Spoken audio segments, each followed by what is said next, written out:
So today I thought I would take a video to talk a little bit about the recent passing of Chuck Norris.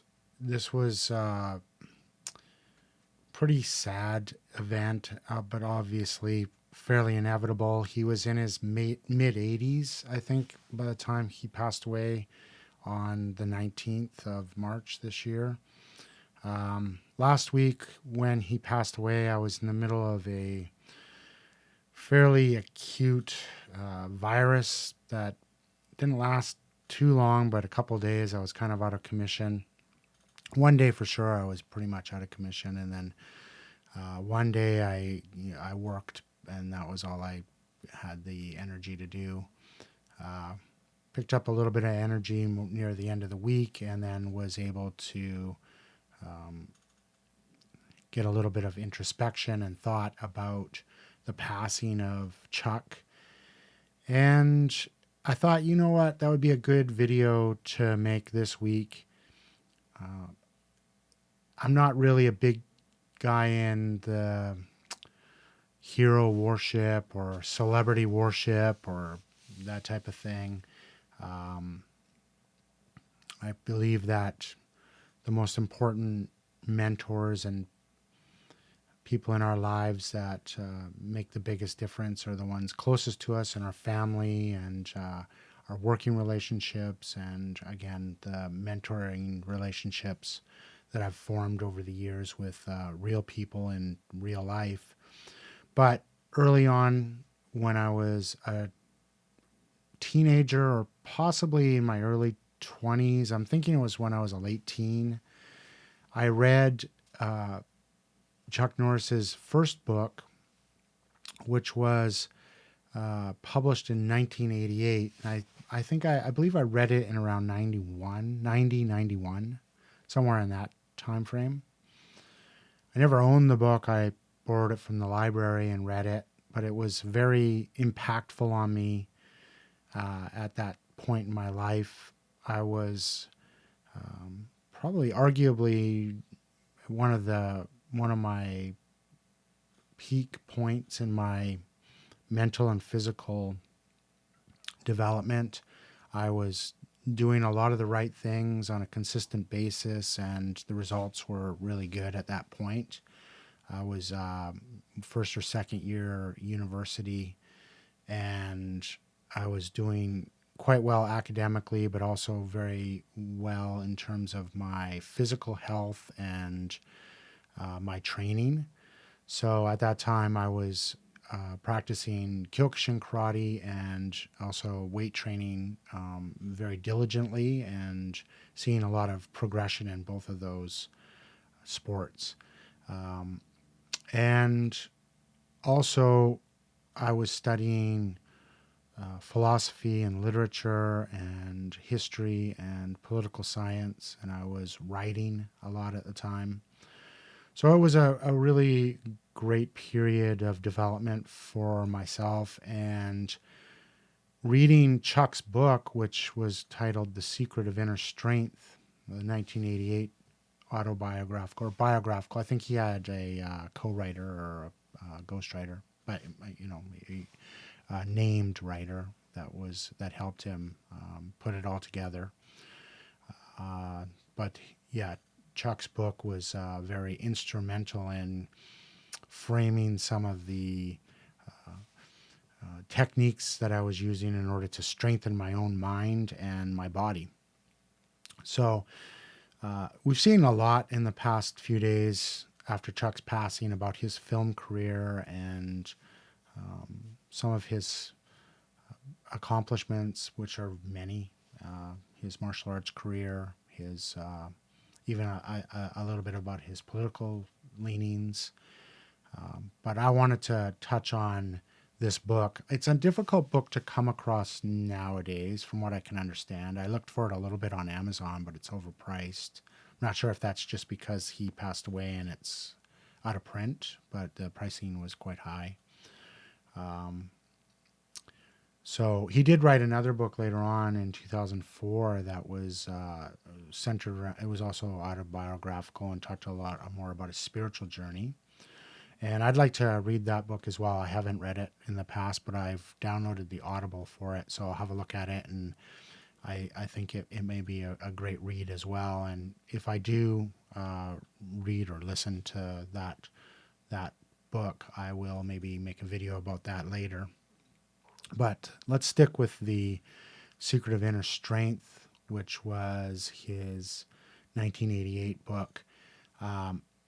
It touched on his early years, growing up with an alcoholic father, having very low self-esteem, very low worth, and then him going into the Air Force. And at that time, being stationed in Korea, he took up judo, and progressed quite quickly in judo. I remember him going to tournaments when he was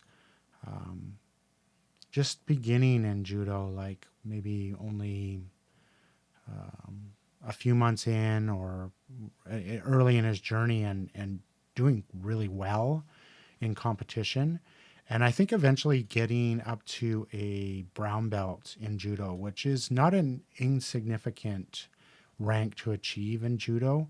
Judo is one of these hard styles, similar to Kyokushin karate and jiu-jitsu, where it can take, 5, in the case of Kyokushin, I think a minimum of 5 years, and more often closer to a decade to achieve a black belt. Judo is similar to that. I think it's maybe a little lower on that scale, maybe around the 5-year mark typically to achieve a black belt, but still, like, it's not like a taekwondo type of endeavor where kids are often getting black belts young, because it's in Korea, it's mostly a children activity. They get their black belt in with like 1 or 2 years. So it's not the same as, like, say, a jiu-jitsu black belt, which is like almost like the equivalent of like a doctorate in physical activity. So he did quite well in judo, and then he injured himself. I think, broke his shoulder, took a bad fall, damaged himself pretty badly, and was unable to train.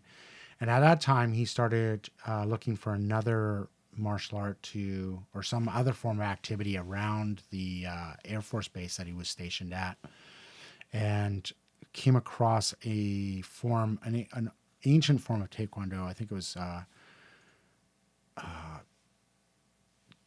Tae-Sundo or something like that. I know I'm familiar with it, but I'm not as familiar as another ancient form of Korean martial art called Taek Kyun, which I later practiced extensively when I lived in Korea. Later on, after I had read his book years in the past. So his journey in martial arts was interesting in that it was more of a mixed martial arts background. He ended up obviously being quite famous for his kickboxing, and then he was, like, I believe, an 8th degree black belt in Taekwondo, which I think he was the highest ranking non-Korean. I'm not sure about that. Correct me if you know the history, or if there's been others that have surpassed that, but I believe at one time he was the highest ranking non-Korean belt holder in Taekwondo. So he had a kind of mixed martial art background back when mixed martial arts wasn't really a thing, although it did become a thing, and it in part because of the works of Chuck Norris, and notably Bruce Lee, who Chuck Norris trained with quite extensively. It's interesting to think about some of the ideas that he talked about in his book, and in the context of not only his career and his accomplishments, but also modern MMA and championship mentality and just success in general. I often say that Winston Churchill quote. I'm not going to get it exact, but it's to the effect of, Success is the ability to move from failure to failure and retain optimism, and that's the journey of the champion as well, right? So it's never quitting, never failing. Here's another one. A champion is someone who is willing to be uncomfortable for as long as it takes to reach the goal. And I mean, that's a perfect, that's a perfect quote as well. And another one, winning is not a something thing. It's an all-time thing. Oh, sorry, I'm going to repeat that. Made a mistake there. Winning is not a sometime thing. Winning is not a sometime thing. It's an all-time thing. You don't win once in a while. You do things right all the time. So that's another quote from his book, The Secret of Inner Strength.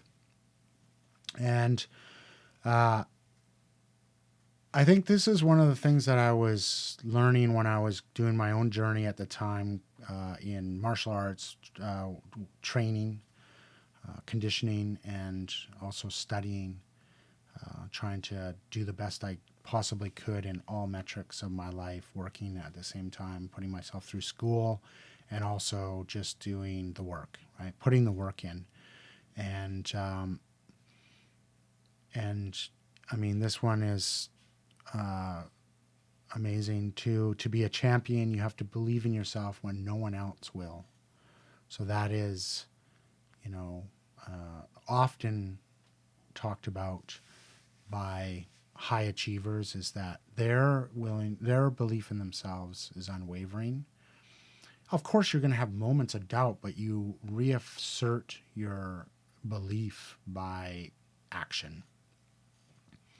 And also little habits of like consistency and interior dialogue is really important.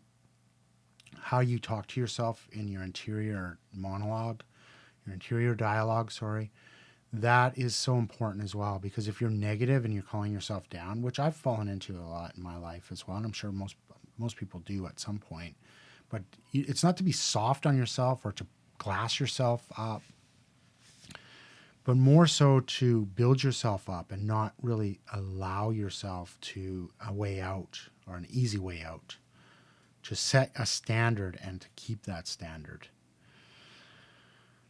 And this goes to another one of his quotes. Whatever we want to do or become, we must first be able to see it in our minds. And this is part of his tenets of visualization, which I think around this time, this would have been like, for me anyways, reading it in the early 90s. This was a big thing back then. I remember Michael Jordan talked about that too, visualization, and a lot of high level athletes. Now it's a thing like everybody knows about, but at the time it was much more of a high level sort of understanding. And so yeah, visualization was one of the big points in his book.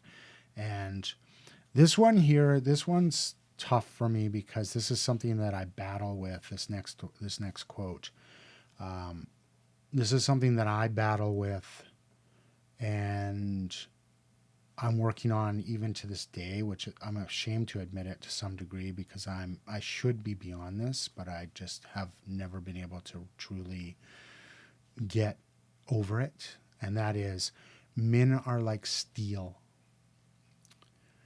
When they lose their temper, they lose their worth. And I am so well known amongst my colleagues, my work colleagues, for losing my temper. Now, I will put this little addendum to that.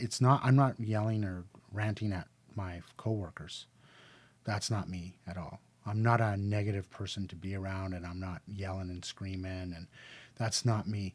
But with outsiders, counterparts, like for example, contractors, I don't take well to bullying tactics and intentional obfuscation of process and blame gaming, and I'm very intolerant to shit behavior. And that's fine. It's good to have standards. But the problem I have is that I am known to not completely rage on people, but really lean into people when they're playing games like that. Even to the point where, like, I'll never threaten someone because that's not me. But I love, one of my things I'll say often in these kinds of scenarios is, I'd love to see if you had that same energy if we were in the room together. I think it's part of it is like, yeah, definitely part of it is like a lack of temper, right? That's obvious. It's a lack of temper. It's a weakness, but it's also kind of a holdover from the era that I come from, where things were a lot tougher and a lot more close to physical all the time. Like growing up in construction, in the flooring industry, a lot of, abusive sort of behavior. It was the standard. Like people would push you around and stuff like that. So if you couldn't stand your ground and be able to be capable of showing that you weren't willing to get pushed around, you would get pushed around. And I mean, even to this day, it's tough on job sites. But back in those days, it was very abusive. Like, you effing retard this, you effing retard that. Like, there was very little respect for the common worker. And I came up under that, so at the bottom of the barrel. And now, as I'm at the end, nearing the end of my career, and I'm operations manager for a flooring company, I take it upon myself to be that last. If my guys are getting screwed around, if some contractor or someone is trying to push us around and bully us and be like snipey about situations, like I will, like I said, I don't rage. I don't like completely lose my mind or anything like that, but I will raise my voice and I will get big. And I do look at it as a little bit of losing my temper. It's not keeping my cool. Sometimes it's the only thing that works, though, and that's the sad part, because I don't like it. I hate it when I have to do it, and I regret it every time. But quite often, it gets results. So it's almost like I take a bullet, because every time I do it, it raises my cortisol. It puts me into a bad frame, and probably lowers the total respect that they have for me, the counterpart has for me. But at the same time, like, we end up getting paid, or the job site is ready for us to get there. So it's a little bit of a double-edged sword. I hate it, but it's something that I'm always working on, is trying to really control my temper and have that character that Chuck had.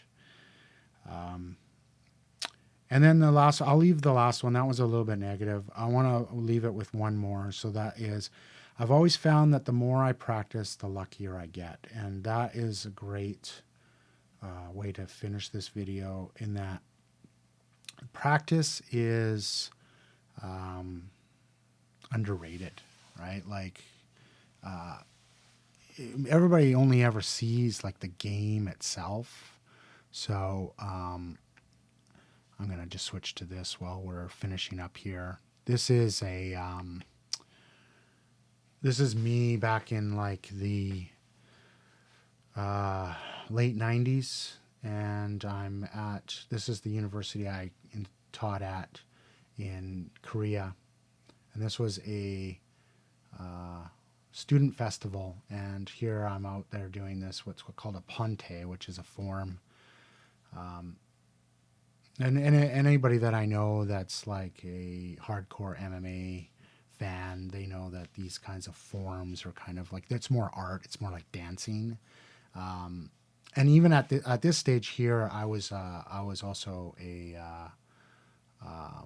boxing coach at the university here too. So it's not, and here I'm having some troubles remembering my flow here. This isn't my best example of the ponte. I have another one that's a little bit better.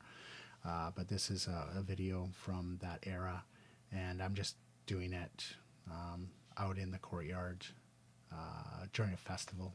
I think they were drumming in the background. It was kind of cool. So maybe we can hear that in the background there too, because I think I can see that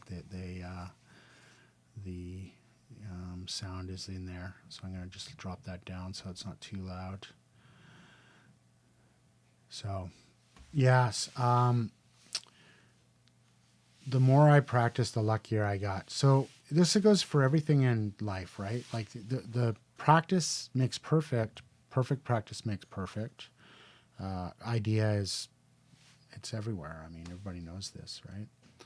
But consistent practice is really underrated. Like if you are consistently trying to better yourself and get whatever it is, like you could be working on multiple different skills. But the more that you practice, the better you get. But it's also like a way of leveling up your entire life by being consistently a practicer, someone who actually does the work on a regular basis. It differentiates you from a lot of the other people that that you're interacting with. So that's the last quote from the book, The Secret of Inner Strength. And I think the subtitle was My Story, which is Chuck Norris's first book, 1988. Hard to find, but it's a really good read. Maybe if you can find it at the library, or, maybe, I don't think it's available on Audible either, unfortunately. But if you do find it, or if it's in like a thrift store or something like that, I highly recommend it. Just another different take on the passing of a great man. Again, I'm not a celebrity guy. I don't really care too much about. It's not that I mean, if a celebrity dies, it's not like I dislike them or something like that. It's just that it doesn't normally hit me that hard when a celebrity dies, because they're not a person that's a real person in my life. But in the case of Chuck Norris, this book was important to me when I was young, but also the career of the man. It was someone that was very respectful, someone that overall I just feel like was like he walked the walk, right? So that's my video for today. This is my second time shooting it. I hope it's better this time. The first time I shot it, we had some audio issues, and I've got a backup for the audio this time, so hopefully it works out well. And yeah, thanks for watching. If you haven't already, I would love it if you would be willing to like the video and comment down below, and subscribe if you like these kind of videos. Obviously, I still enjoy doing the obsolete gear reviews. Why do I do obsolete gear reviews? Well, I don't want to do commercial stuff. I don't want to do stuff that's, if everybody else is interested in doing like the stuff that's going to get them paid, that's fine. I get it. I understand it. I'm not looking to commercialize my channel. I want to talk about the things I enjoy talking about, and this is something close to my heart, so I'm going to leave it with that. Thanks for stopping by. Have a great day. Enjoy the rest of your day. We'll see you again on the next one. Bye for now.